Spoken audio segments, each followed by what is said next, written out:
देखो आज पढ़ेंगे हम एनर्जी। सर एनर्जी आपने कल पढ़ा दिया था।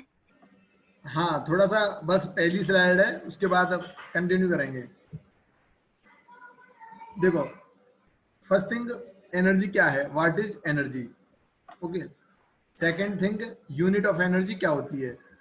थर्ड थिंग है it is a scalar quantity और नॉट, है ना। इन तीनों के बारे में यहाँ पर हम डिस्कस करेंगे। तो फर्स्ट थिंग एनर्जी क्या है। देखिए किसी भी चीज को यहाँ पर करने के लिए हमें क्या करना होता है, एनर्जी इन्वेस्ट करनी होती है। एनर्जी हमें क्या करनी होती है, इन्वेस्ट करनी होती है।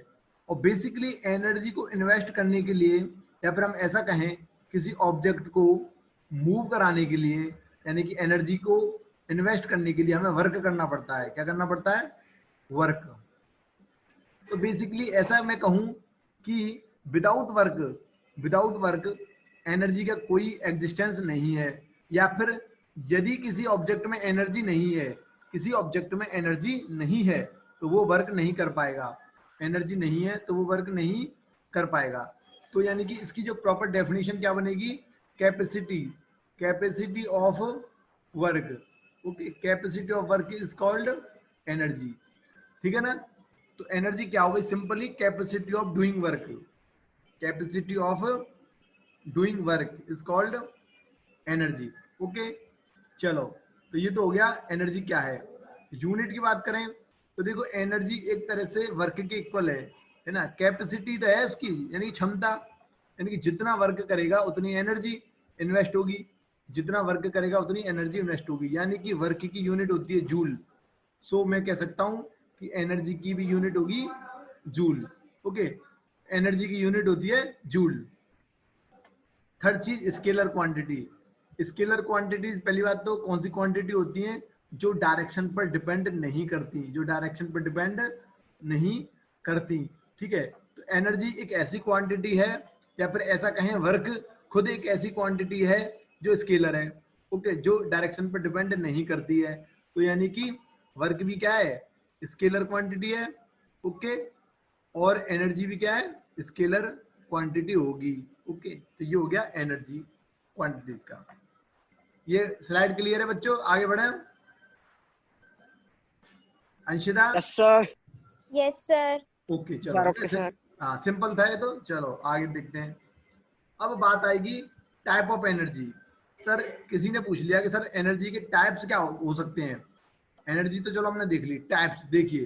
तो टाइप्स में देखो मैंने काफी सारे टाइप किए हैं, बट हम केवल इनमें से एक टाइप पढ़ेंगे, ठीक है। बाकी टाइप हम पूरा पढ़ लेंगे। देखो इलेक्ट्रिक एनर्जी। यस, हाँ बोलिए। गलती से म्यूट नहीं हुआ सर, ये भाई बहन। अच्छा, तो देखिए इलेक्ट्रिक एनर्जी, मुझे वन बाई वन बताते चलो आप। रोहन आप बताइए इलेक्ट्रिक एनर्जी क्या होती है। सर सर इलेक्ट्रिसिटी की एनर्जी, इलेक्ट्रिक एनर्जी। नहीं वो तो ठीक है, किस मतलब आपको रीजन बताना, एक सिंपल एक फैक्ट बोलना है, एक वर्ड बोलना है जिससे इलेक्ट्रिक एनर्जी का पता लगे। कैसे चलती है इलेक्ट्रिक एनर्जी, कैसे बनती है। हाँ पलक आपको पता है क्या। No sir. इधर अंशिता। No sir. चलो देखो मैं सिंपल एक एक वर्ड बोलता जाऊंगा, वो डायरेक्टली लिंक करेगा आपको एनर्जी से। देखिए इसमें होता है फ्लो ऑफ चार्ज। क्या होता है बेसिकली इसमें, फ्लो ऑफ चार्ज। क्या होता है, flow of charge. Flow of charge.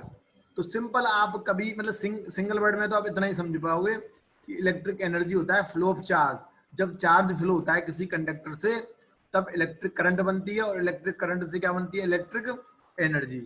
Okay okay ना, ठीक। नेक्स्ट है सोलर एनर्जी। सोलर एनर्जी के बारे में तो सारे लोग जानते हैं आई थिंक। सोलर एनर्जी क्या है। Sir yes sir. सर सन से जो हीट आती है उसे सोलर एनर्जी कहते हैं, और वो एनर्जी क्रिएट करती है फिर। यस, तो देखिए ऐसे मैं यहाँ बोलते पर हैं थोड़ा सब। समझा देता हूँ। जब सन से लाइट आती है तो एक पर्टिकुलर सोलर प्लेट होती है, कौन सी प्लेट होती है?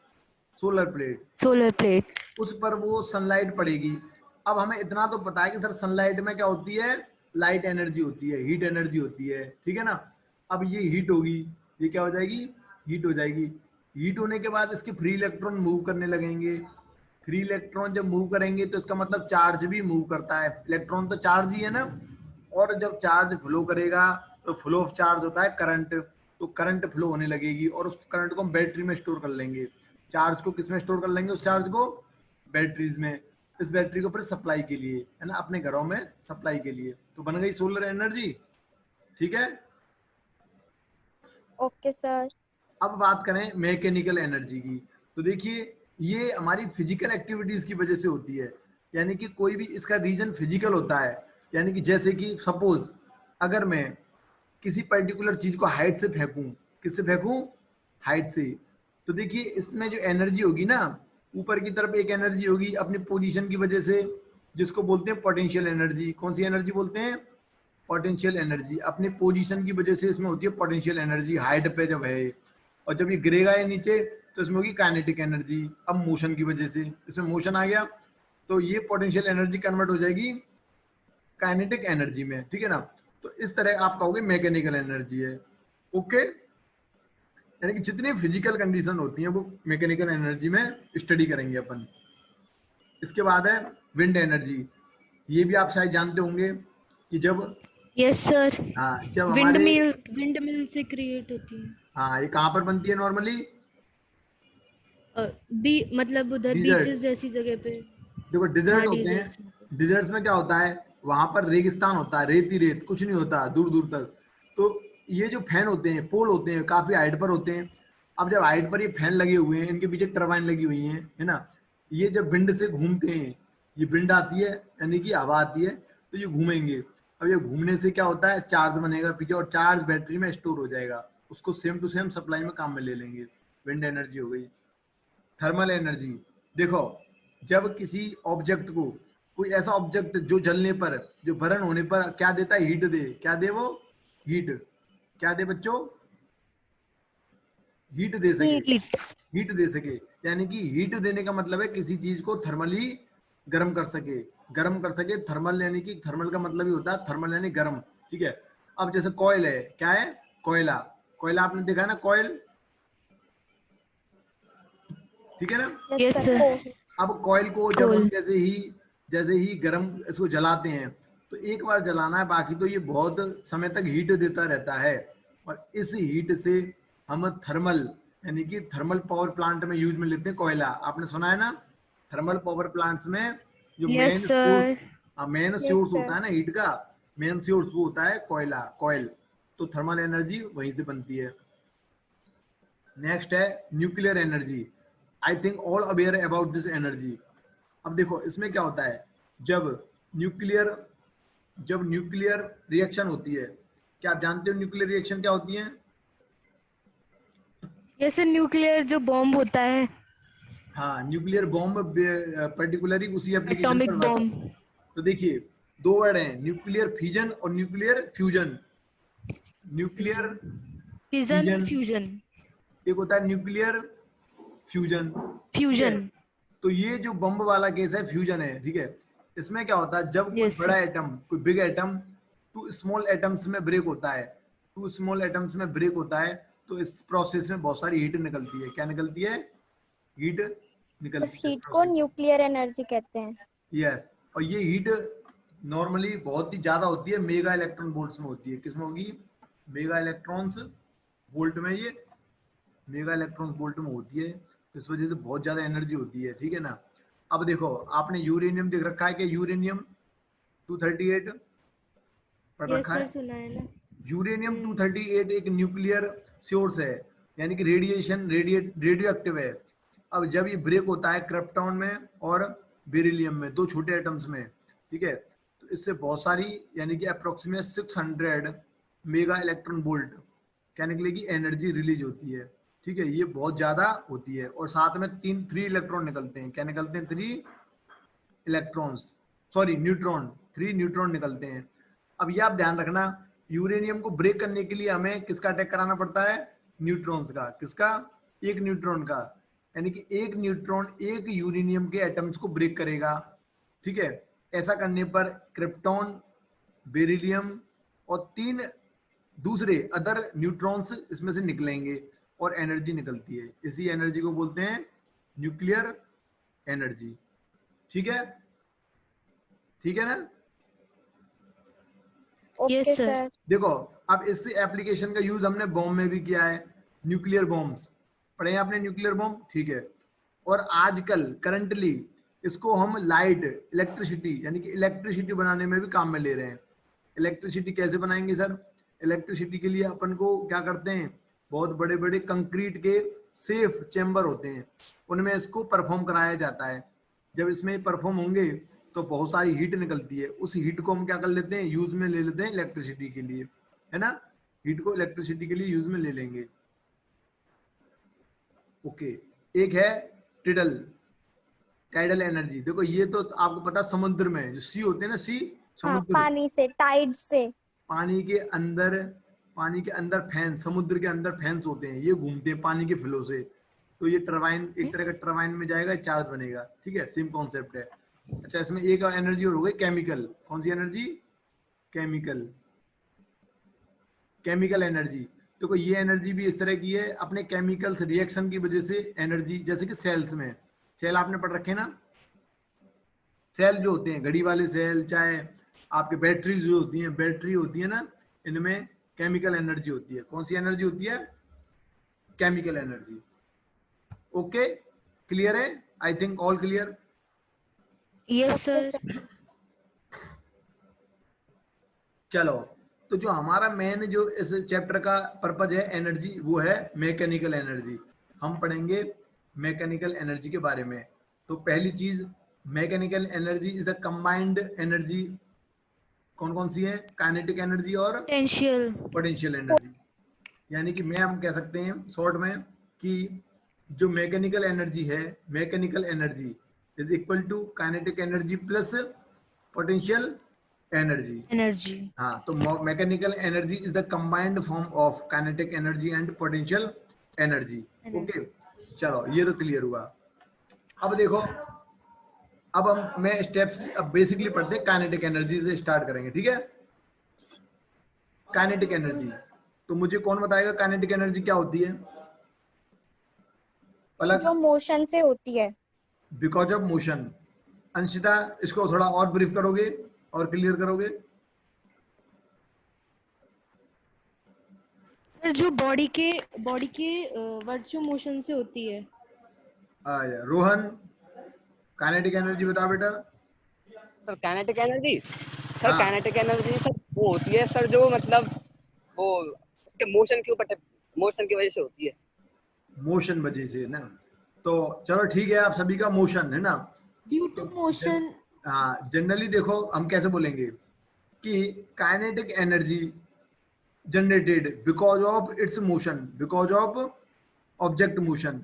यानी कि अगर कोई ऑब्जेक्ट मोशन में है तो उसके अंदर एक वेलोसिटी होती है। क्या होती है? एक वेलोसिटी।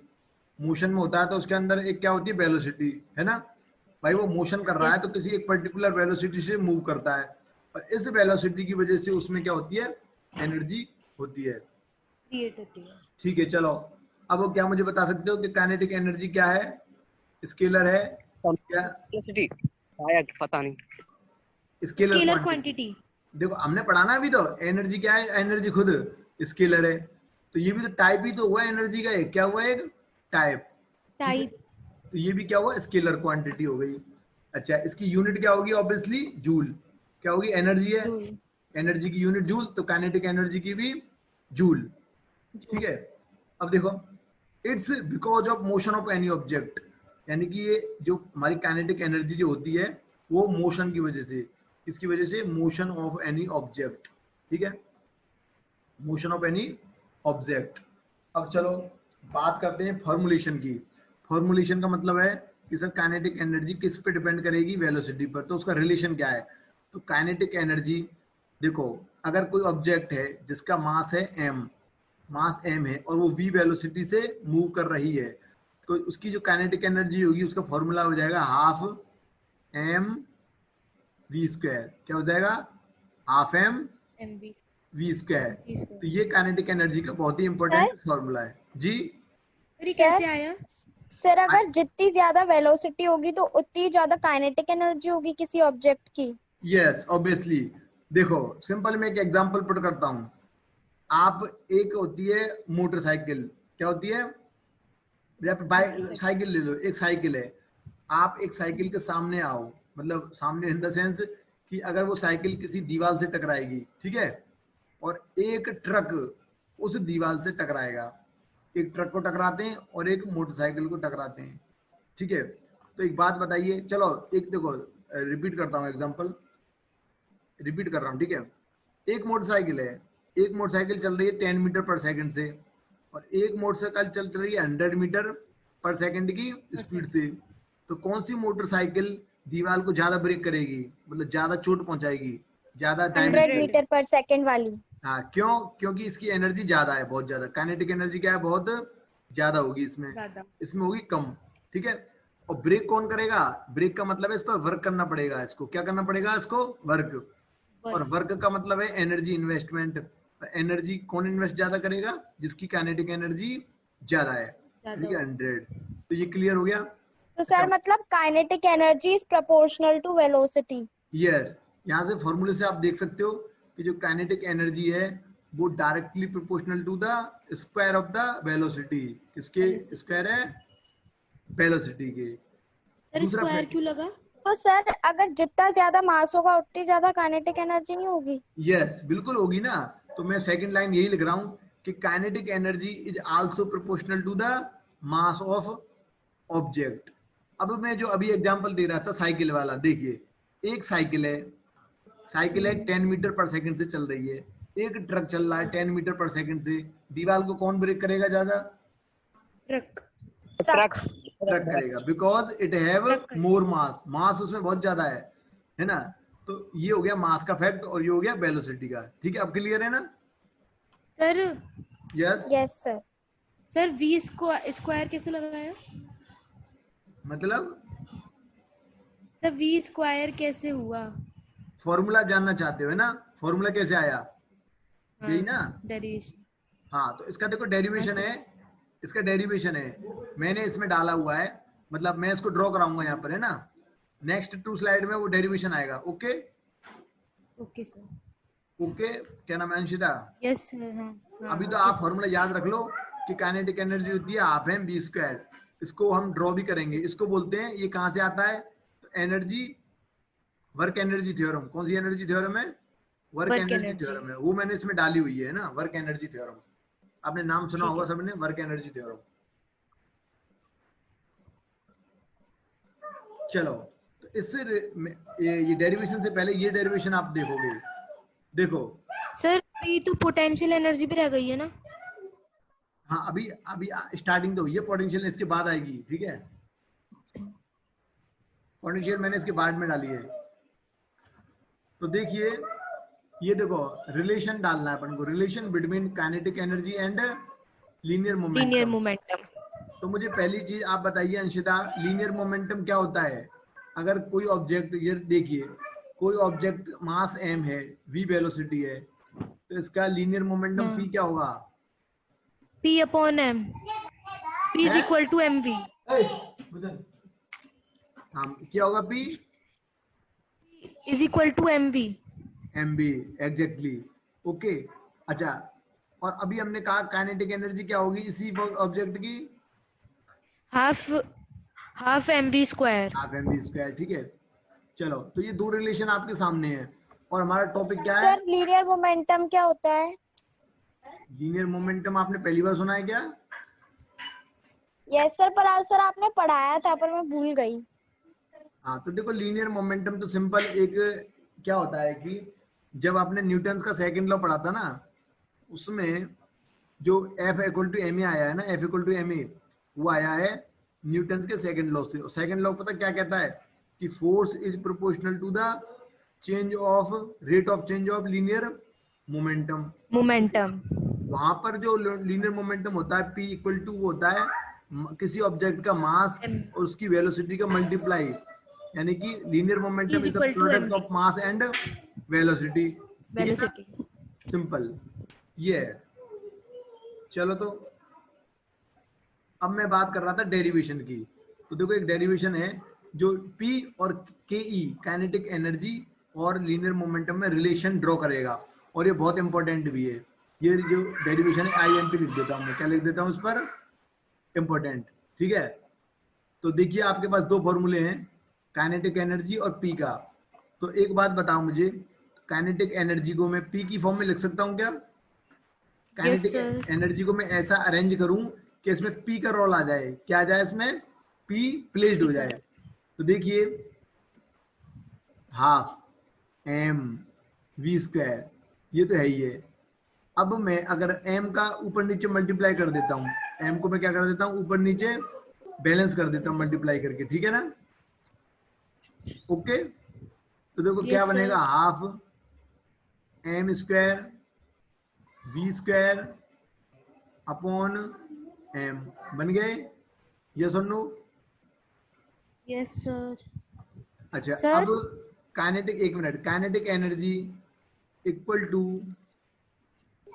हाफ, अब देखो P इक्वल टू होता है mv, यहाँ पर है m² v², तो क्या इसको p² लिख दूं मैं? सर दोबारा बोलना एक बार। देखो काइनेटिक एनर्जी इक्वल टू, ये तो आ गया ना, हाफ हाँ m² v² हाँ सर, अपॉन m। इसमें एक चीज पूछनी है सर, जैसे v स्क्वायर तो है ही है, हाँ और है ना p is equal to M V है, तो हाँ, p v क्यूब होना चाहिए ना, क्या होना चाहिए? v cube. v क्यूब क्यों होगा? हमने m को बैलेंस किया है बस। तो देखो ये m इसके साथ, तो m², एक नीचे m है, हाँ v तो v² है, इसको चाटा ही नहीं, हमने कुछ भी नहीं किया इसके साथ। तो सर एम वी भी तो है, तो v को ऐसे ही रहने देंगे। I am not clear what you want. Sir आपने ये बैलेंस किया है ना, हाँ हाँ, तो ये बैलेंस समझ में नहीं आया कैसे बैलेंस किया है, v तो रह ही गया ना, m को ये आपने बैलेंस किया है बस। अरे देखो देखो, मैं दोबारा रिपीट करता हूँ, कोई बात नहीं, दोबारा रिपीट कर रहा हूँ, देखिए चीजें, देखो सारे इरेज हो गए क्या? चलो देखिए, देखो काइनेटिक एनर्जी होती है अपनी हाफ mv², ओके, हाँ ठीक है सर। हाफ mv², और हमारा जो लीनियर मोमेंटम है वो mv है, ओके। हाँ सर। अब देखो मैंने स्टार्ट किया काइनेटिक एनर्जी से, तो kinetic energy equal to half, half. Balance का मतलब देखो, बैलेंस का मतलब मुझे जो जरूरत है मैंने वही तो मल्टीप्लाई करूंगा, जिसकी जरूरत नहीं है उसको क्यों करूंगा मैं, ठीक है ना? अच्छा, मतलब अभी मोमेंटम की जरूरत है तो मोमेंटम ही किया है हाँ, आपने अब इस बैलेंस। मोमेंटम को इसमें अरेंज करना है, लेकिन देखो क्या हो रहा है कि v² है, चलो इधर देखो, अगर मैं इसको p² कर दूं, है ना, p² कर दूं, तो इधर क्या करना पड़ेगा मुझे, m² और v², ये ठीक है ना? अब देखो इधर m अकेला रह गया, तो m को स्क्वायर करने के लिए m का ऊपर नीचे मल्टीप्लाई का बैलेंस, ये क्लियर है? हाँ अब देखो क्या बन जाएगा formula, half m² v² upon m, ये क्लियर है? Yes sir. ये ठीक है ना? हाँ सर। अरे m इसके साथ हो गया मल्टीप्लाई, m² और m नीचे रह गया, हाँ तो ये बन हाँ जाएगा सर। हाफ। अब देखो इस चीज को यहाँ प्लेस कर सकते हैं कि m² v² को p², तो ये हो गया p² अपॉन m, ठीक है ना? तो finally Yes, sir. Kinetic energy जो होगी वो इक्वल टू हो जाएगी हाफ p² अपॉन m। ये जो रिलेशन आया है इसको बोलते हैं काइनेटिक एनर्जी और पोटेंशियल एनर्जी में रिलेशन। ये इस पर मैं स्टार लगा रहा हूँ क्योंकि इससे आपके एनटीएससी में ओलंपियाड में क्वेश्चन आता है, अच्छा क्वेश्चन बन सकता है, ठीक है, because it's a very important relation between P and kinetic energy. Yes. Okay, note कर रहे हो बेटे? ओके सर, Have कर you लिया noted? Sir. Yes sir. Okay, चलो तो आपको याद भी रखना है, ऐसा नहीं है नोट करना है, याद रखना है। तो कोई पूछे काइनेटिक एनर्जी और पी में क्या रिलेशन है, क्या बोलोगे? K Kinetic- बोलो। K equals to half P square upon M. हाँ, half P square upon M, ये रटने होते हैं, याद करने, मतलब पता तो रीजन होना चाहिए कैसे आया, बाकी रिजल्ट हाँ, आपको याद होना चाहिए हर एक का। ओके चलो ठीक है। अब देखो, अब अगर ग्राफ की बात हो, किसकी बात हो? ग्राफ की, ग्राफ। कि काइनेटिक एनर्जी और अदर फिजिकल क्वांटिटीज में ग्राफ बनाना है, तो देखिए कैसे बनाएंगे। तो देखो पहली चीज, when mass is constant, when mass is constant, तो देखो सपोज काइनेटिक एनर्जी और v में आपको वेलोसिटी में ग्राफ बनाना है, ठीक है? काइनेटिक एनर्जी एंड v के बीच में ग्राफ, वेलोसिटी। मास कांस्टेंट है, तो बताइए काइनेटिक एनर्जी इक्वल टू क्या है formula? Half mv square. Half M V square. Graph कैसा आएगा? काइनेटिक एनर्जी, देखो मास कांस्टेंट है, पहली कह दी हमने, मास क्या है यहाँ पर? कांस्टेंट, तो प्रोपोर्शनल टू वी स्क्वायर, ठीक है? ग्राफ प्लॉट करेंगे अपन काइनेटिक एनर्जी में एंड वी में, तो मुझे कोई बताएगा? रोहन, रोहन कैसा ग्राफ आएगा बेटा? किसमें सर? काइनेटिक एनर्जी और वेलोसिटी के बीच में कैसा ग्राफ आता है? अगर काइनेटिक एनर्जी प्रोपोर्शनल है वी स्क्वायर के। सर मैं बताऊं? वो सर सीधा सीधा आएगा, स्ट्रेट लाइन, सर स्लोप में मतलब, यहाँ पर कर्व्ड आएगा इंक्रीज या फिर कर्व्ड डिक्रीज? अरे सर मतलब स्लोप में आएगा इंक्रीज। मतलब आपका मतलब सर ये कर्व देखो, डिक्रीज आएगा। ऑप्शन देखो मैंने एबीसीडी बना दिए हैं, ए ऐसा ही सर। बी सर पहला sir option A. C D, बताइए एबीसीडी कौन सा है? ए। ए है, ये रोहन कह रहा है, रोहन। और बताइए पलक। सर मुझे तो कोई आइडिया नहीं है। अंशिता,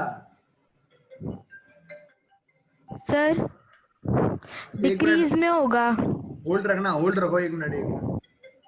ठीक है सर। हेलो, हाँ जी, कौन? अब बोल, जल्दी बोल रहे हैं, क्लास चल रही है। अब शाम को 8 बजे।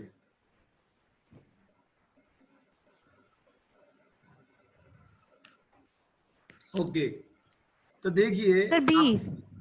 ये बी। देखो इसका राइट आंसर है सी, ठीक है? देखो सिंपल है। अरे सॉरी सर, सी, सॉरी, अरे गलती से भूल गया। बी। हाँ कोई नहीं, कोई नहीं। देखो ये देखो, आप देखो ना, v देखो रिलेशन क्या है, डायरेक्टली प्रोपोर्शनल है।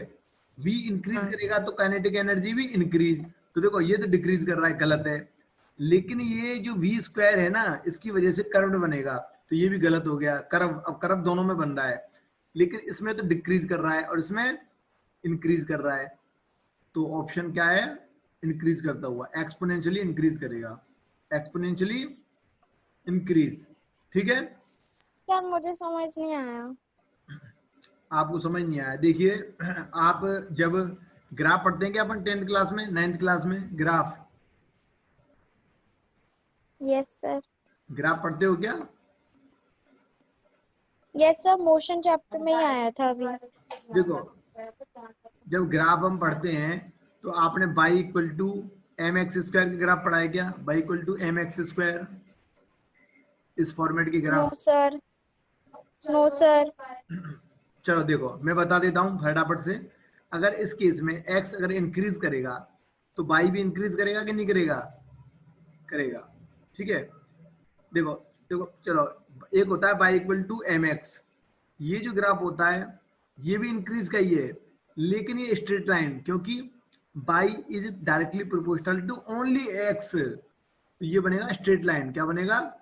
स्ट्रेट लाइन, ठीक है? ओके, अब फर्स्ट केस में देखते हैं, यहां पर भी x इंक्रीज करने पर y इंक्रीज करेगा, लेकिन x स्क्वायर है, x स्क्वायर, तो ये रैपिडली इंक्रीज करेगा, जल्दी से, यानी कि कर्व्ड एरिया, एक्सपोनेंशियली इंक्रीज यानी कर्व्ड इंक्रीज, ठीक है ना?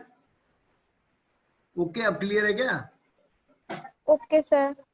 हाँ, तो सिंपल है। देखो, अब और ज्यादा बेटर समझना है तो आप ऐसा करना, ग्राफ लेना, एक एक्स की डिफरेंट डिफरेंट वैल्यू रखना, यानी कि वेलोसिटी की डिफरेंट डिफरेंट वैल्यू रखना, काइनेटिक एनर्जी की डिफरेंट डिफरेंट वैल्यू आ जाएंगी, और ग्राफ में प्लॉट करके पॉइंट को मिला देना, एक ग्राफ आएगा, वो लगभग ऐसा आएगा जैसे ये बन रहा है ये वाला, ठीक है? Okay sir. चलो ठीक है, ओके। नेक्स्ट देखो, नेक्स्ट अगर मैंने कहा आपको काइनेटिक एनर्जी में और पी के बीच में ग्राफ बनाना है, किसके बीच में? पी। तो सबसे पहले इसका रिलेशन क्या है बताइए? Kinetic energy is proportional to the P square, yes और नो? Yes sir. अभी पढ़ा ना, half M B square, M यहाँ पर कांस्टेंट यस था सर। तो पी स्क्वायर, तो इसका भी ग्राफ क्या आएगा? सेम टू सेम, क्या आएगा? सेम। सेम आएगा, ठीक है ना? चलो चलो नोट कर लो आप, कर लिया? नोट कर लिया क्या? Yes. Yes sir. Yes sir. Okay, चलो तो नेक्स्ट देखते हैं। अब देखिए नेक्स्ट क्या है, when different body have same momentum.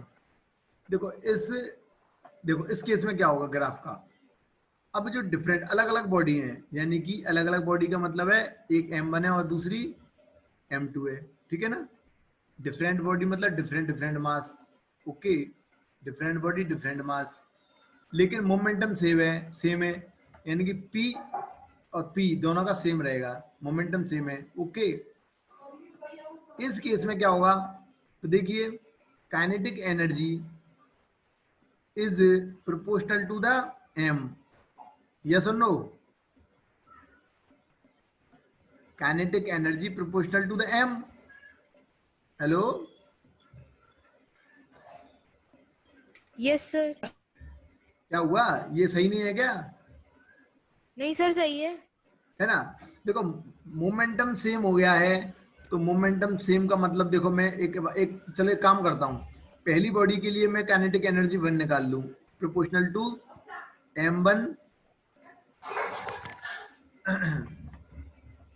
देखो सही नहीं है, सही कहाँ है? ये सही नहीं है, देखो सही चीज क्या है फिर? देखो एक ऐसा काम करते हैं अपन, दोनों बॉडी के लिए इक्वेशन लिखते हैं, ठीक है?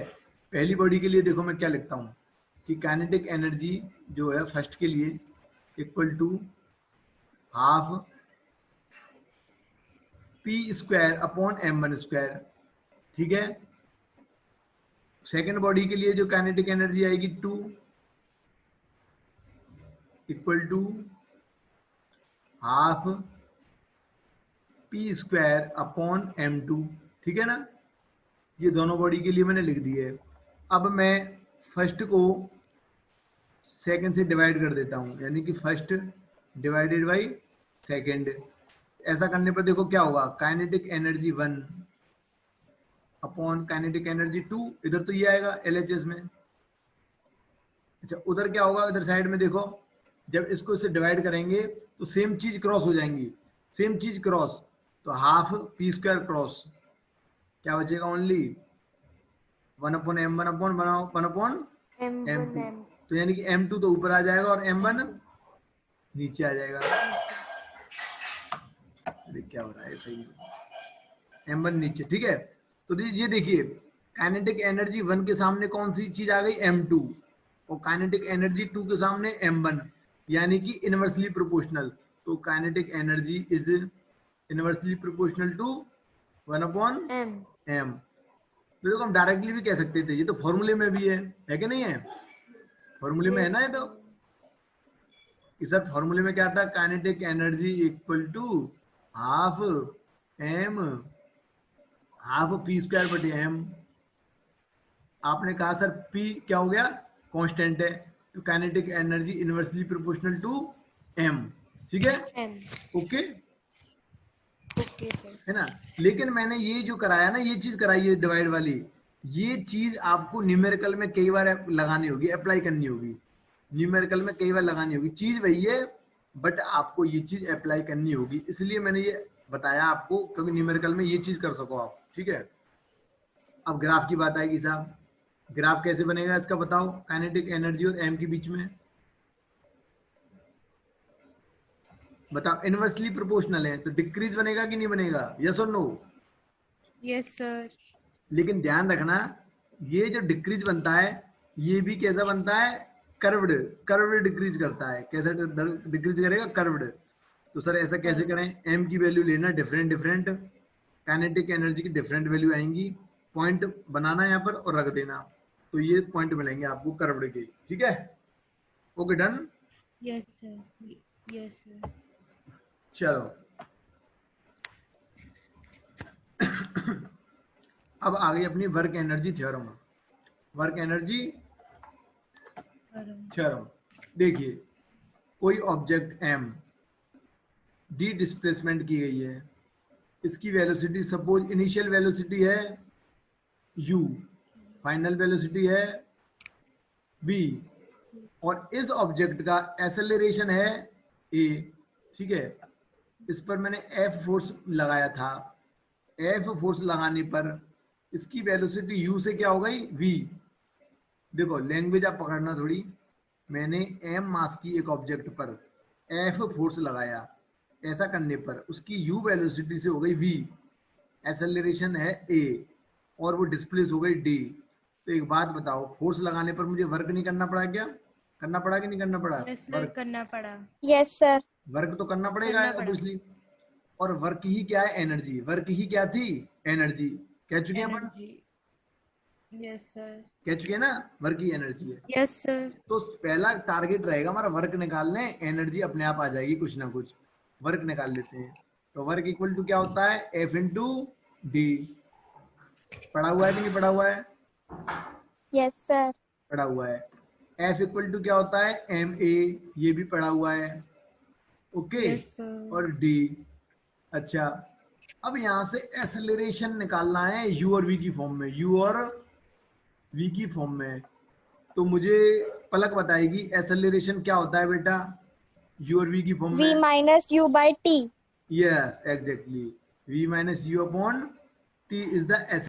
v equal to U plus A T, ये पढ़ रखी है ना, v equal to U plus A T first होती है। Yes sir. हाँ हाँ, ये पढ़ रखी। नेक्स्ट होती है v square equal to U square U plus square 2ad।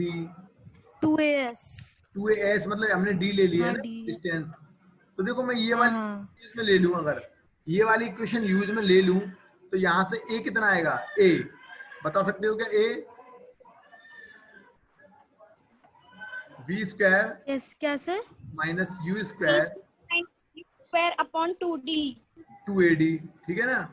तो यहाँ से a निकालना है, तो a इक्वल टू हो जाएगा v square v square minus u square upon 2d। Minus U square upon 2d।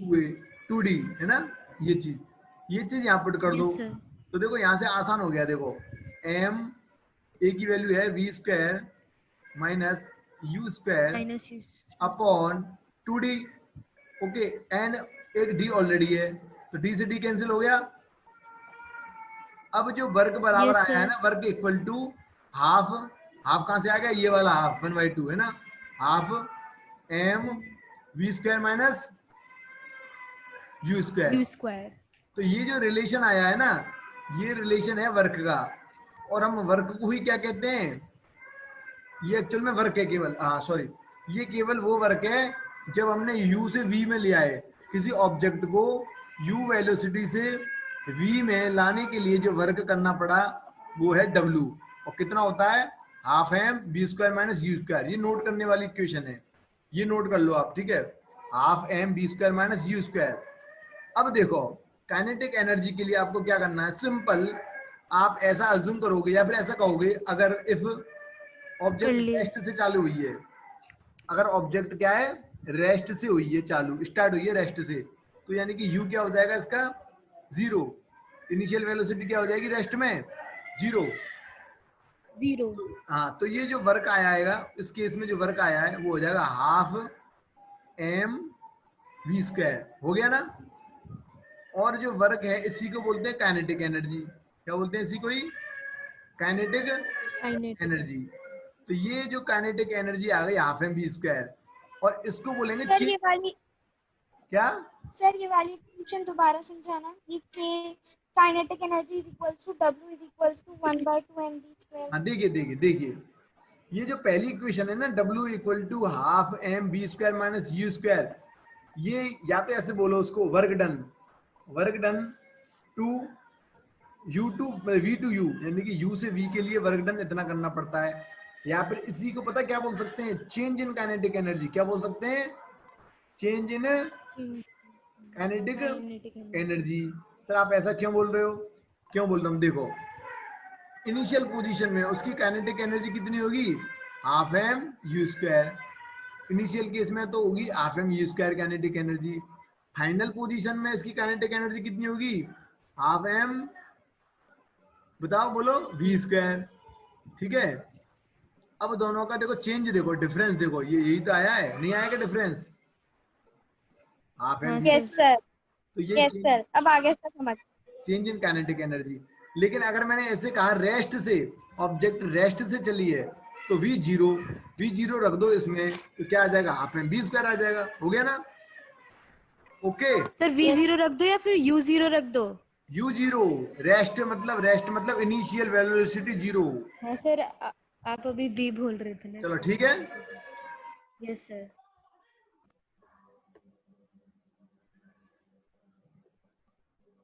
वाले फॉर्मूले से ही कर लेंगे।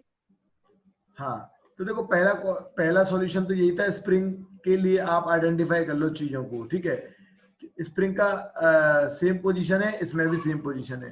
ये आप समझ लो, देखो एडवांस चीज है ये, चीज मैं बता रहा हूँ ना, एडवांस है, अच्छा तुम्हें नॉलेज देगा ये।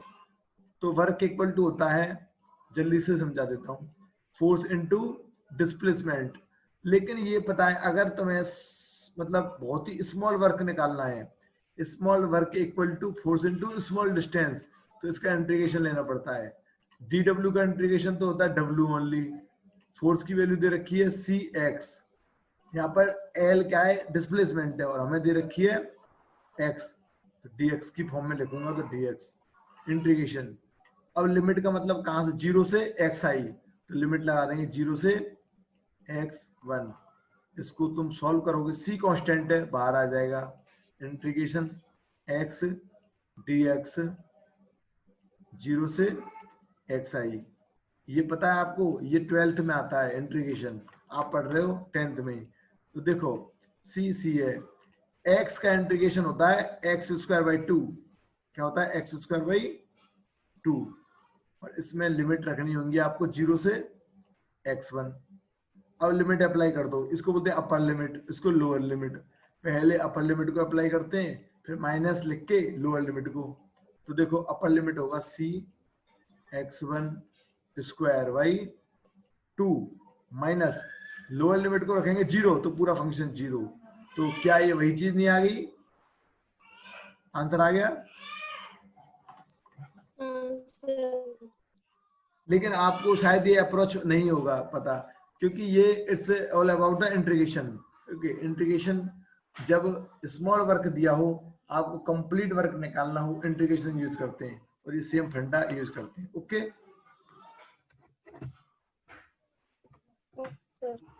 ओके चलो,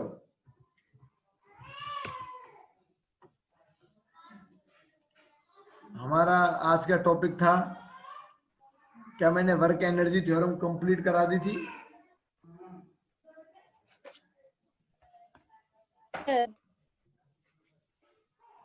चलो, तो वर्क एनर्जी थ्योरम कंप्लीट हो गई। थ्योरम ये तभी अप्लाई हो सकती है ना जब एक ऑब्जेक्ट जा रहा हो।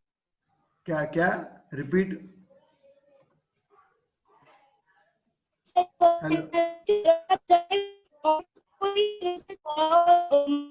जो हो वो जीरो हो और v कोई पर्टिकुलर वैल्यू हो। हाँ देखो इसमें बेसिकली क्या सीन था, वर्क एनर्जी थ्योरम की बात कर रहा हूं। देखो अगर कोई ऑब्जेक्ट एम मास, इनिशियल वेलोसिटी u है, फाइनल है इसकी v, ठीक है, तो देखो जनरल लैंग्वेज में मैं क्या बोलूंगा, जनरल लैंग्वेज में मैं बोलूंगा कि एक ऑब्जेक्ट जो कि मास m है, उसकी इनिशियल वेलोसिटी u है, मैंने उसको फोर्स लगाया, फोर्स लगाने के बाद उसकी वेलोसिटी v कर दी, मैंने क्या कर दी, v। तो ऐसा करने के लिए मुझे कुछ वर्क करना पड़ेगा, क्या करना पड़ेगा, वर्क। तो मेरा वर्क कितना करना पड़ेगा, तो वर्क इक्वल टू आया था half m v square minus u square. ठीक है, ये चीज आई थी मेरी, ये था वर्क डन। और इसको मैं दूसरे वर्ड में कहूं क्या, ये पूछ रही थी कि इसमें जो ऑब्जेक्ट होगी वो उसकी जो यू होगी वो 0 ही होगी। हाँ मैं बता रहा हूं। तो ये तो हुआ वर्क। अगर आपको क्वेश्चन में वर्क पूछा जाए ना, वर्क, तो आप ये फॉर्मूला लगाओगे। यहाँ पर वर्क को दूसरा नाम दे सकते हो चेंज इन काइनेटिक एनर्जी। क्या बोला मैंने, चेंज इन काइनेटिक एनर्जी। मैंने ऐसा क्यों बोल रहा हूँ चेंज इन काइनेटिक एनर्जी, क्योंकि इसको देखो मैं लिखने का तरीका half m v square minus, लिख सकता हूँ क्या मैं ऐसे, हाफ m u स्क्वायर। ठीक है, ये मैंने क्या कर दिया, हाफ m का मल्टीप्लाई कर दिया। ठीक है, तो ये जो पहला टर्म्स हो गई, ये हो गई काइनेटिक एनर्जी फाइनल पोजीशन में, माइनस ये काइनेटिक एनर्जी हो गई, u इनिशियल है तो इनिशियल पोजीशन में। तो ये एक तरह का क्या हो गया, चेंज इन काइनेटिक एनर्जी। ठीक है, चेंज इन काइनेटिक एनर्जी तो ये चीज होती है। अब आप बात करें अगर सिंपल इसकी सिर्फ काइनेटिक एनर्जी की, तो अगर ऑब्जेक्ट हमारा रेस्ट से स्टार्ट हो रहा है, यानी कि u इक्वल टू 0, रेस्ट से स्टार्ट हो रहा है और v वेलोसिटी तक जा रहा है, तो काइनेटिक एनर्जी हो जाएगी हाफ m v स्क्वायर, क्योंकि u 0 हो जाएगा, ये टर्म 0, तो बचेगा सिर्फ हाफ m v स्क्वायर। यानी कि ऐसा कहेंगे कि कोई भी ऑब्जेक्ट रेस्ट से स्टार्ट होके v वेलोसिटी तक मूव कर रहा है, तो उस केस में काइनेटिक एनर्जी हो जाएगी half m v square, simple. Okay, और अगर यू 0 ना हो तो वो चेंज इन काइनेटिक एनर्जी हो जाएगी। हाँ अगर ऑब्वियसली u 0 नहीं है तो इसका मतलब है कि आप डिफरेंस निकालना पड़ेगा काइनेटिक एनर्जी का। ठीक है, यानी कि change in kinetic energy. Okay, चलो, तो एक न्यूमेरिकल है सामने आपके, दिख रहा होगा, if kinetic energy is increase by 225%, 2 to 5%, if kinetic energy increase by 2 to 5%, find percent increment in p। p क्या है यहाँ पर, मोमेंटम, लीनियर मोमेंटम है, इसमें कितना परसेंटेज चेंज आएगा, क्या आप निकाल सकते हो क्या,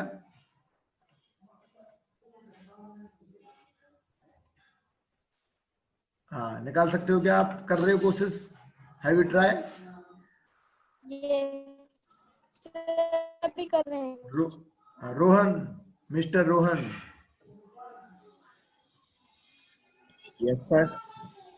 हाँ बेटा कोशिश कर सकते हो क्या, काइनेटिक एनर्जी मैंने इंक्रीज कर दी 225%, तो मेरा P यानी कि लीनियर मोमेंटम कितना इंक्रीज होगा परसेंटेज में।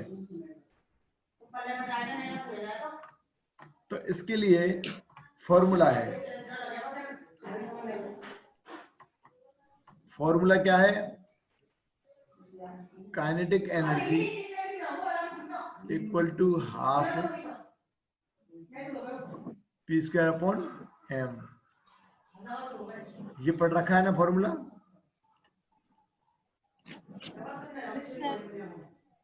इसको अप्लाई करना है।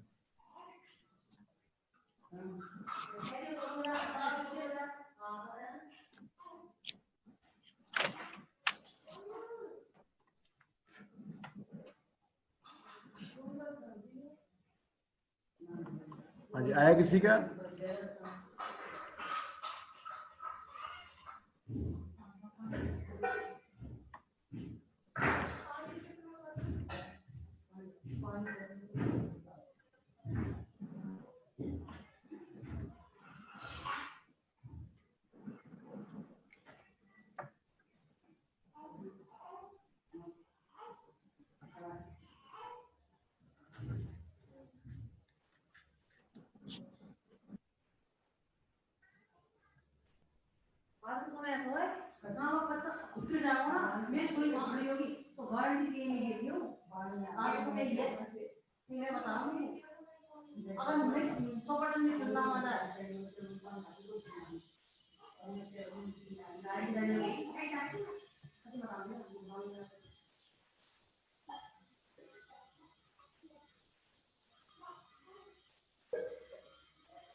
सर आप बता दो।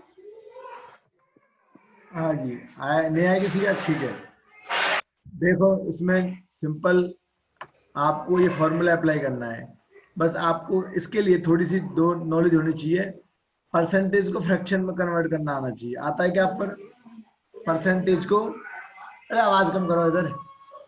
परसेंटेज को फ्रैक्शन में कन्वर्ट करना आना चाहिए। तो काइनेटिक हाँ सर एनर्जी को आता है। आपने टू, क्या आता है क्या? हाँ सर आता है। ठीक है, तो देखो काइनेटिक एनर्जी, जो मेरी काइनेटिक एनर्जी है नई वाली, देखो, हेलो, यस सर। हाँ एक मिनट, अंशिता जुड़ रही है। Hello Anshita,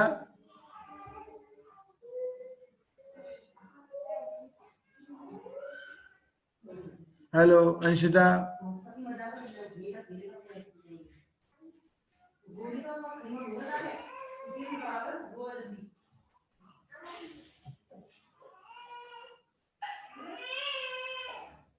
hello. चलो देखो, कोई नहीं, देखो काइनेटिक एनर्जी इक्वल टू, देखो मैंने क्या कहा, if kinetic energy increase by 225%, तो आप इसका मतलब समझ रहे हो कि काइनेटिक एनर्जी इनिशियल दे रखी है, उसको मैंने कितना इंक्रीज कर दिया? 225%। अगर ऐसा करने पर जो मुझे एनर्जी मिली वो काइनेटिक एनर्जी फाइनल नाम दे दिया मैंने, ठीक है? यानी कि इनिशियल से फाइनल काइनेटिक एनर्जी हो गई 225% ज्यादा। तो kinetic energy final equal to 225% को फ्रैक्शन में कन्वर्ट करो। क्या करते हैं? 100 का डिवाइड, फलक 100 का डिवाइड करते हैं, राइट और हाँ रॉन्ग? सर। और ये सर हो गया राइट। Kinetic energy initial. देखो काइनेटिक एनर्जी इनिशियल और काइनेटिक एनर्जी फाइनल में ये रिलेशन आएगा, यानी kinetic energy final equal to 225/100 kinetic energy initial. ये क्लियर है? अब इसको आप कैंसिल आउट कर लो, सॉल्व कर लो। तो सॉल्व करके 5 से आपको उसको काट के ये आएगा 9/4। कितना आ जाएगा? 9/4 इधर आएगा काइनेटिक एनर्जी इनिशियल, और इधर है ये इक्वल हो जाएगी काइनेटिक एनर्जी फाइनल। यानी कि काइनेटिक एनर्जी जो आपकी फाइनल होगी वो 9/4 टाइम, कितनी? 9/4 टाइम ज्यादा हो जाएगी इनिशियल से काइनेटिक एनर्जी। यहाँ तक क्लियर है? Yes is sir. That clear? कहीं चिल्लाने लग रहे हैं? Yes sir. Is that clear? ठीक है। अब जब काइनेटिक एनर्जी में आपके पास रिलेशन आ गया है, तो अब पूछा है पी। पी के लिए आपको एक फॉर्मूला है ये वाला, क्या होता है? Kinetic energy equal to P² / 2m। Okay, अब देखिए काइनेटिक एनर्जी फाइनल के लिए फॉर्मूला अप्लाई कर रहा हूं मैं। क्या आएगा? P फाइनल का स्क्वायर अपॉन 2m। ये सही है? अब तक काइनेटिक एनर्जी फाइनल को लिख दिया मैंने, P फाइनल का square upon 2m equal to 9/4 yes sir.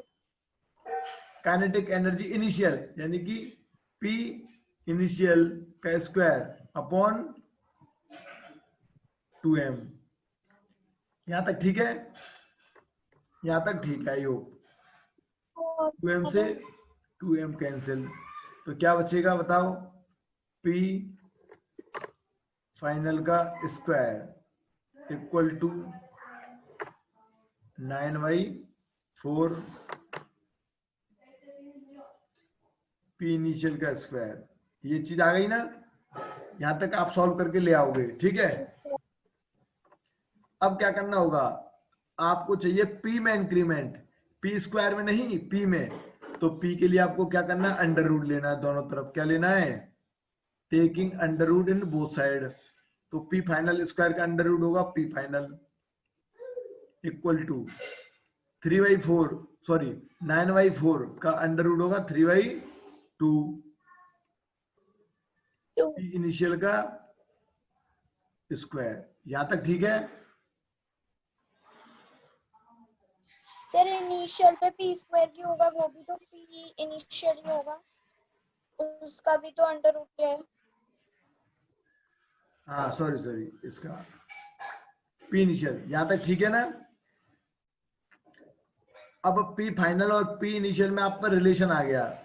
अब मुझे बताओ, क्या आप पर परसेंटेज निकालना आता है क्या? अगर मैंने आपसे कहा कि आपके पास 100 रुपए हैं, कितने रुपए हैं, कितने रुपए हैं, 100, 100 रुपए, और 100 रुपए। आपको उसकी, हाँ, आपको उसकी ब्याज मिल गई, इंटरेस्ट मिल गया, और वो हो गए 125। कितने हो गए, 125। तो मैंने पूछा आपके मनी में कितना इंक्रीमेंट हुआ, तो कैसे निकालते हैं, कितना अंतर है 25 का, 125/100 into 100। Yes 125 minus 100/100।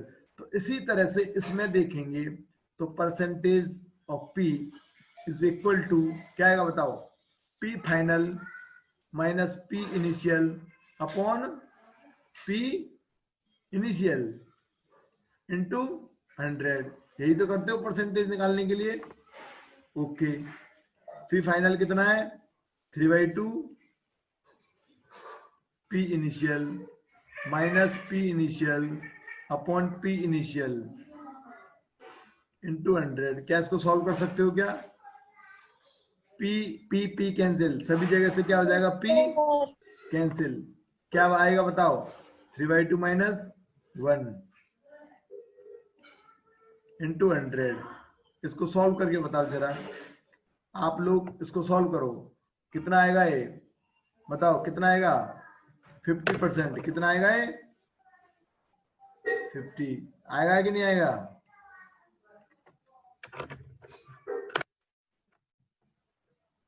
हेलो,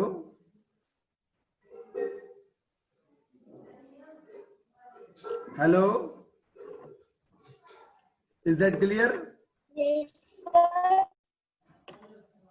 ठीक है। Yes, sir. तो इस तरह से, हाँ, इस तरह से ये क्वेश्चन आपको मिलता है। मतलब ऐसा क्वेश्चन आपको आ सकता है, काइनेटिक एनर्जी में परसेंटेज इंक्रीमेंट दे दिया और परसेंटेज पी में पूछ लिया है, तो आपको ऐसे काउंट करना है, या फिर किसी और क्वांटिटी में मास में दे दिया तब भी ऐसे काउंट करना है। प्रोसीजर यही रखना है, ठीक है, प्रोसीजर यही रखना होता है। चलो आगे बढ़े, गो टू नेक्स्ट पॉइंट। और यहाँ पर कनेक्ट कौन है, ये अंशिता बीच में आई थी, कहाँ गई? अंशिता नहीं कनेक्ट है अभी तक। चलो चलो अपन नेक्स्ट करते हैं। नेक्स्ट क्वेश्चन नंबर देखो, नोट करो पहले, आप नोट कर लो उसको, NOTE नोट, कॉपी में नोट करो।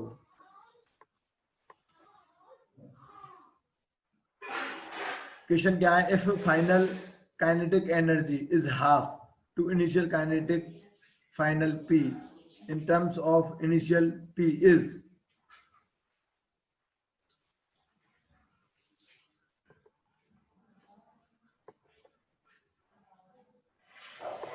यहाँ पर कॉमा लगा दो, ये दो अटपटी लैंग्वेज लग रही है ना, यहाँ पर कॉमा आएगा, कॉमा।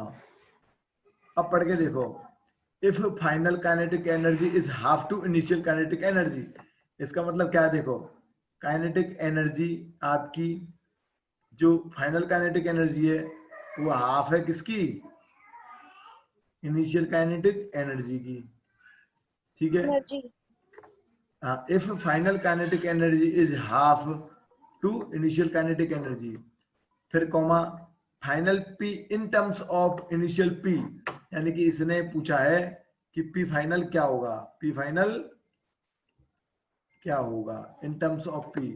तो क्या कर पाओगे, अभी वाला अप्रोच है, अभी अभी हमने अप्लाई किया ना, वही अप्रोच लगेगा। ज्यादा अंतर नहीं आएगा, मतलब है ना, यानी अप्रोच का मतलब फॉर्मूला वही लगेगा, कौन सा वाला, पी और काइनेटिक एनर्जी में रिलेशन। तो देखो ये गिवन है, ये डेटा आपका गिवन है, हमें तो फॉर्मूला पता है, काइनेटिक एनर्जी इक्वल टू होता है पी स्क्वायर अपॉन 2m, ठीक है। तो अब यहां पर इसमें प्लेस्ड करो भाई, करो प्लेस्ड, काइनेटिक एनर्जी फाइनल बराबर हाफ काइनेटिक एनर्जी इनिशियल, ये गिवन है। अब इसमें फॉर्मूला प्लेस करो पी की फॉर्म में करो, काइनेटिक एनर्जी फाइनल का मतलब है पी फाइनल का square upon 2m equal to half. अब काइनेटिक एनर्जी इनिशियल यानी कि पी इनिशियल, पी की फॉर्म में मैं पी मान लेता हूँ, इनिशियल पोटेंशियल, वो इनिशियल मोमेंटम। अगर काइनेटिक एनर्जी इनिशियल है तो मेरा मोमेंटम पी इनिशियल है, पी स्क्वायर अपॉन 2m, ठीक है। यहां से क्या होगा, 2m से 2m कैंसिल, तो यहां से आ जाएगा p फाइनल का square equal to half p initial का स्क्वायर, ठीक है। तो दोनों तरफ क्या लेना पड़ेगा, अंडर रूट लोगे तो ये आएगा p final equal to 1/√2 P I. तो बताइए कौन सा रिलेशन परफेक्ट है, ऑप्शन बताओ। सी ऑप्शन इज परफेक्ट, ठीक है। 1/√2 पी, पी इनिशियल कह लो चाहे पी, क्योंकि इसने पी की फॉर्म में पूछा है तो पी लेंगे आप इनिशियल, तो पी आएगा यहाँ पर, इनिशियल की जगह पी आएगा। तो option number C is right, ठीक है। इस तरह के क्वेश्चन आपको मतलब इस रिलेशन पे मिल जाएंगे, कौन से पर, काइनेटिक एनर्जी और पोटेंशियल में जो फॉर्मूला है रिलेशन का उस पर, या फिर वर्क डन वाला half M B square minus U square, उस पर आपको इस तरह के न्यूमेरिकल मिल जाएंगे, ठीक है। चलो नेक्स्ट हेडिंग डाल लो, नेक्स्ट हेडिंग डालो potential energy. Kinetic energy complete हो गई आपकी। देखो मैंने बताया था कि मैकेनिकल एनर्जी जो होती है it is a sum of kinetic energy and potential energy.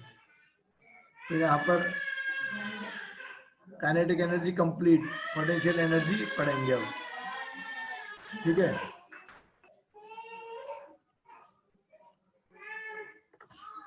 तो पोटेंशियल एनर्जी देखो 1 by 1 यहाँ पर पढ़ते हैं। हेलो हेलो, सो गए क्या? Anybody is walk up?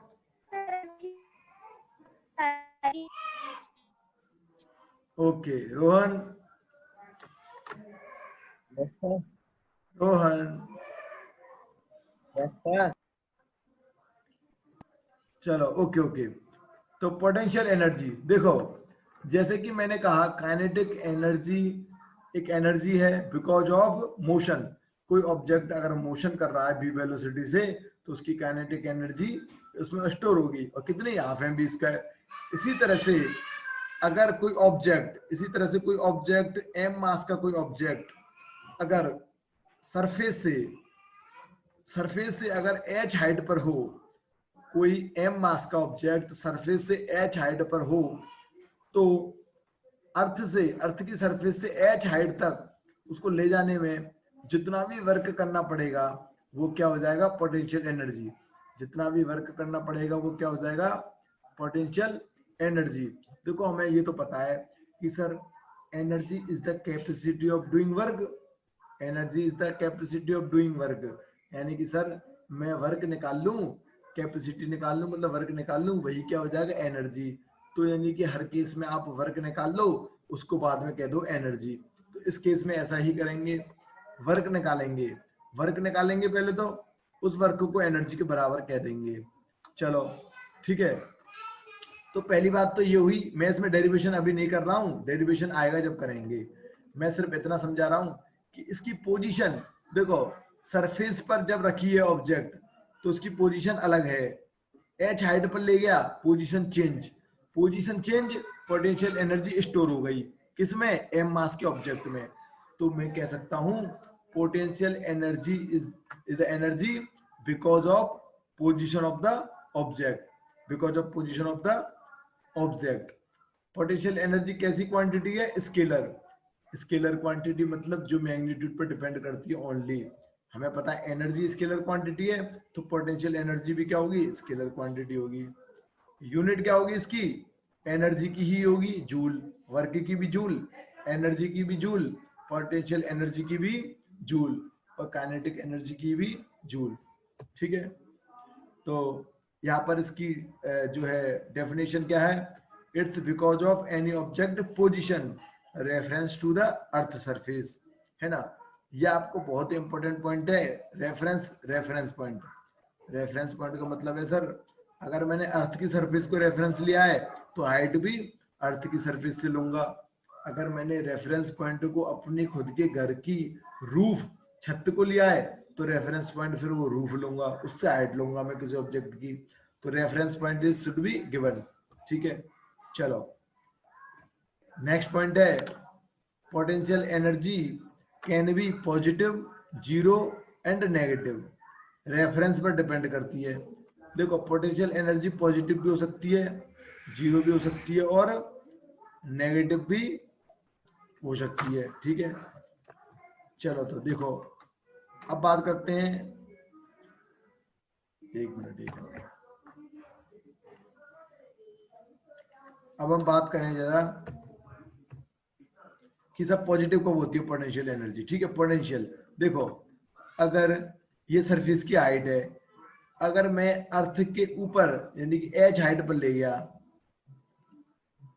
अगर किसी ऑब्जेक्ट को मैं सरफेस से ऊपर की तरफ, सरफेस ये मैंने बनाया नीचे की तरफ, एच हाइट पर ऊपर की तरफ ले गया इस डायरेक्शन में, तब मेरी पोटेंशियल एनर्जी क्या होगी? पॉजिटिव होगी। ठीक है, नेक्स्ट केस है, पोटेंशियल एनर्जी नेगेटिव कब होगी? नेगेटिव देखो कब होगी, अगर मैं रेफरेंस से नीचे की तरफ ले गया, यानी कि अर्थ के अंदर, ये तो रही मेरी सरफेस, ठीक है, सरफेस, और ये मैं नीचे की तरफ हाइट पर ले गया, अर्थ की नीचे की तरफ, यानी कि पोटेंशियल एनर्जी हो जाएगी नेगेटिव। और लास्ट वाला केस है, पोटेंशियल एनर्जी जीरो कब होगी? अरे जीरो जब होगी जब ऑब्जेक्ट हमारी सरफेस पर ही रखी हो, यानी हाइट इसकी क्या हो? हाइट जीरो हो, यानी कि ऑब्जेक्ट सरफेस पर ही प्लेस्ड हो, तो पोटेंशियल एनर्जी आएगी। होती है जब किसी ऑब्जेक्ट, क्या सर बोलो? सर पोटेंशियल एनर्जी तभी होती है जब किसी ऑब्जेक्ट को हम सरफेस से ऊपर या नीचे फेंकें, या मतलब उछाले, जो भी है। यस, यानी कि अगर रेफरेंस जो भी दे रखा हो उससे हम कुछ हाइट पर ऊपर या फिर नीचे, मतलब कुछ ना कुछ तो डिस्प्लेस करें, उसको क्या करें? डिस्प्लेस करें। ऊपर हो सकता है, वो नीचे हो सकता है, पर करना होगा displace. Then any object have potential energy. अगर सरफेस पर ही रखा है तो उसकी पोटेंशियल एनर्जी जीरो आएगी। ठीक है ना, यानी कि सबसे मेन फैक्टर है डिस्प्लेसमेंट। क्या है मेन फैक्टर? डिस्प्लेसमेंट। ठीक है, तो ये आप नोट कर लिया क्या? ये फर्स्ट स्लाइड नोट कर लो। ये सर वो वाला एक बार क्वेश्चन की स्लाइड और दिखाना, उसका स्क्रीनशॉट नहीं लिया। किसका? सर वो आपने अभी क्वेश्चन कराया था ना, वो हाफ वाला। अरे वो तो उसका आंसर तो मिट गया, आप क्वेश्चन नोट कर लो आप बस। Okay sir. वो तो आप साथ के साथ ले लिया करो, मतलब वीडियो भेज दूंगा मैं, है ना, video. I will send the link of video. Okay okay sir. चलो अब देखो, नेक्स्ट हमारा जो टॉपिक है वो क्या है?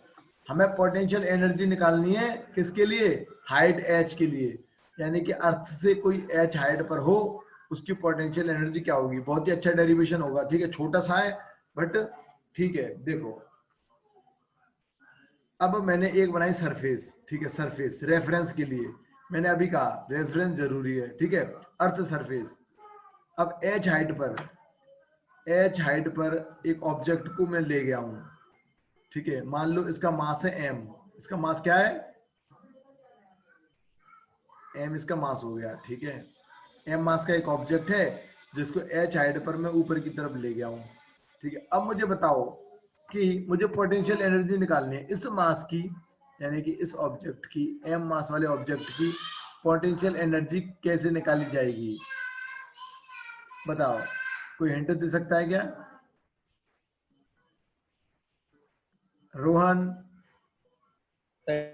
डिस्प्लेसमेंट इनटू मास।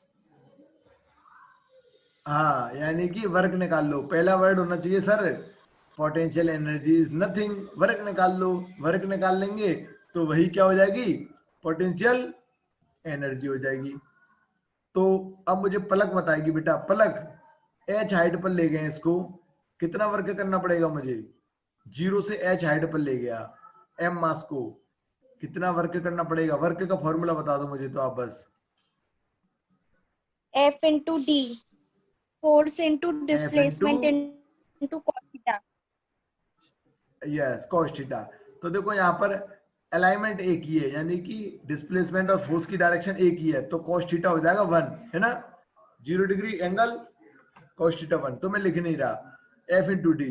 अच्छा, अब मुझे बताओ यहाँ पर F कौन सा लगेगा, ग्रेविटेशनल फोर्स, कौन सा फोर्स लगेगा, ग्रेविटेशनल फोर्स, Gravitational force.